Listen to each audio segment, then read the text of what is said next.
Hello. So today it is Thursday the 14th of January and it's your next maths virtual lesson. Hopefully we're getting used to the way they work by now. So we've got our starter for today. It's different from the past couple of days. It's a table similar to the one you filled in yesterday, in fact. And what I want you to do is use what we did yesterday to fill in the block numbers. Now by block numbers I mean these ones here, which have the blue boxes in front of them. You've been given a number in each row. I would like you to show me the fraction, the decimal and the percentage for each one, and I'd like you to try and show me the fractions in their simplest form, please. So what you're going to do, give the video a pause, have a go, and then unpause, come back and we'll talk through the answers. So give it a pause now.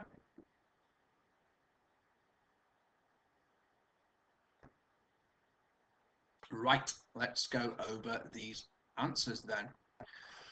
So we had a half was 0.5 and 0.50. I'm absolutely fine with that, 50%. 3/4, 0.75, 75%. 1/5, 0.2 or 0.20, 20%. 1/8, 0.125, and 12.5%. Hopefully we were able to work that out. 93 over 100. Couldn't simplify, so left it as that. 0.93, 93%. 1/50th was 0.02 and 2%, and 1/25th was 0.04 and 4%. So well done if you got all of those. Today we are looking to order fractions, decimals and percentages. We're looking to, when we're given them in different forms, to put them into the same form and then order them. So we've got fraction, convert, equivalent, decimal. Decimal is going to be a really important one today and you'll see why later.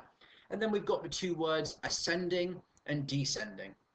Those are ways we can order things.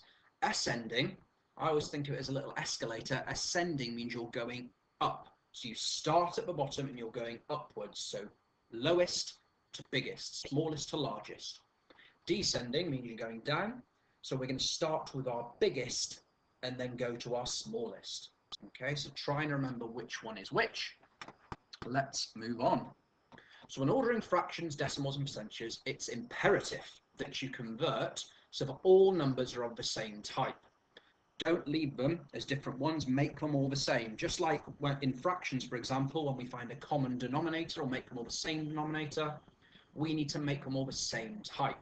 So the easiest way to do this is to convert them all to decimals. Now, to be successful today, I wanted to put these here so you can follow a step. Convert everything to decimals.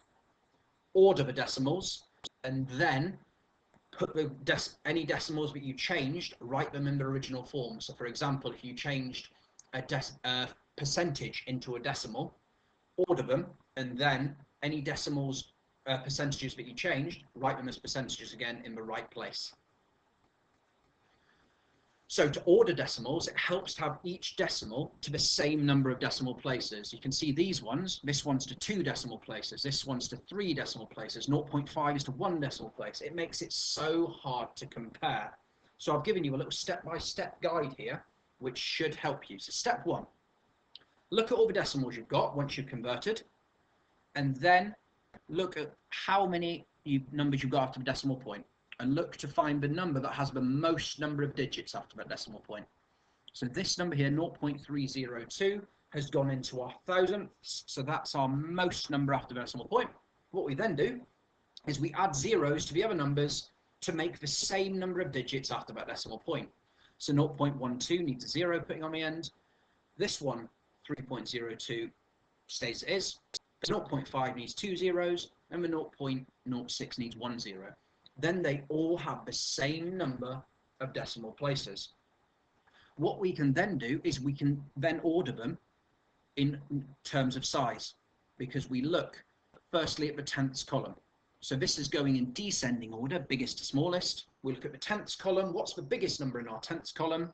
There's a 5 there, there's a 3 here, 1 here, 0 here. So 5's the biggest, so we put that one. Then we look at the next biggest number in our tenths column. It's for 3. Next biggest column is for 1 in the tenths. Next biggest number, sorry, in the tenths is 1. And then there's a 0. So we've organised them from biggest to smallest. Just if you were organising them in ascending order, you'd do it the opposite way. You'd look for the smallest number in the tenths. But what we must be careful of is if the number in the tenths column is the same, we move on to the hundredths column. But we've covered this last term, so we should be pretty good at it. What I'd like you to do is to practice converting into missing two forms with the examples below, but making sure to give fractions in the simplest forms. For example, in A, 2/5, I would like you to show me it as a percentage and as a decimal. 45%, I would like you to show me it as a fraction and as a decimal. 0.6, I'd like you to show me it as a fraction and a percentage. So you're going to have a go at that on a scrap bit of paper or your whiteboard or wherever you're doing your notes. I want you to try and convert them into the two missing forms for me. So you're going to pause and have a go at that.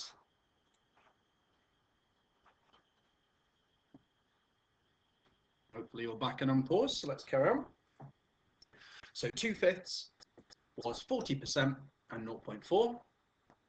45% went to 0.45, and then you could have put 45 over 100, but 5s go into both of those. So we could have simplified that to 9/20, and 0.6, 3/5, and 60%.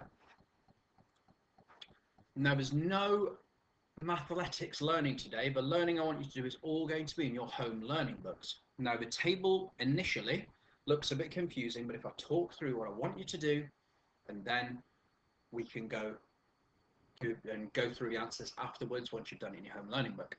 So in your home learning books, order each of the rows in ascending order. So if this is row number 1, you have 5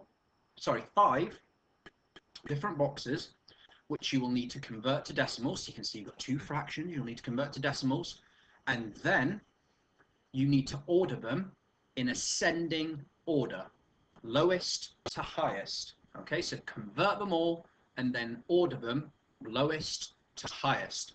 Once you've done that, the answers are going to be in this form. So the once you put them in order, remember the last stage of our success criteria was to change them back into the original form. So if you change this 1/10 to 0.1, there you go, I've helped you out. We change it to 0.1. Wherever that comes in your ordered list, once you've written your final list, you need to change that back to 1/10. Okay, so it's just change it back, because then in the answers, that's how it's going to appear, and I don't want you to get confused. And then 2/3, obviously, you're 0.66, and you'll order it all like that. So I'll put here in red, any percentages or fractions that you change to decimals must be changed back into the original form, because the answers are given in that form. Do as many as you can, as many rows you can. Challenge 1 and 2, give them a go, but I would just have if you get confused in a row, leave it, but give it a good go, because there's no mathematics learning today, so this is what I want you to do in your home learning books. You don't have to draw it as a table. You could just write row 1 and then write it in order. It's however you want to do it. It doesn't matter at all. Right. So what I want you to do is in a second you're going to do exactly what I've asked you to do, or change them all to decimals and then organise them in ascending order, lowest to highest, and then put them back in the original forms if you can, because that's how the answer's always shown. Right, pause it now, and it'll probably take you about 15-20 minutes. So pause it, then come back. Have a go.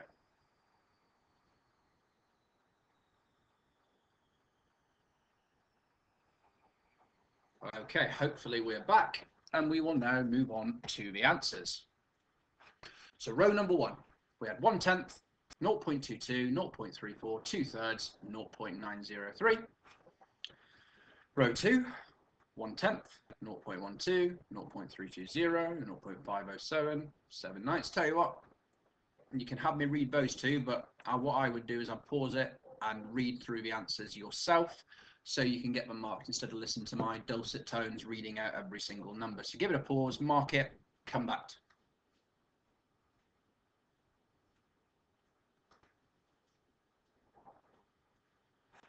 All right, let's move on.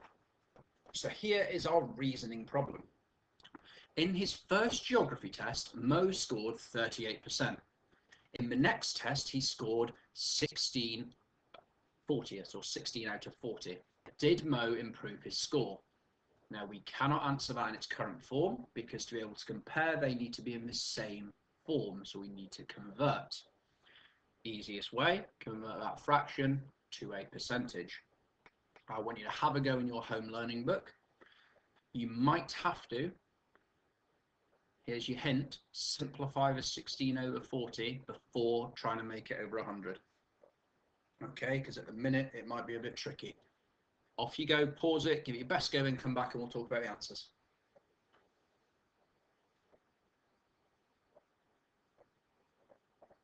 Okay, let's go through those answers.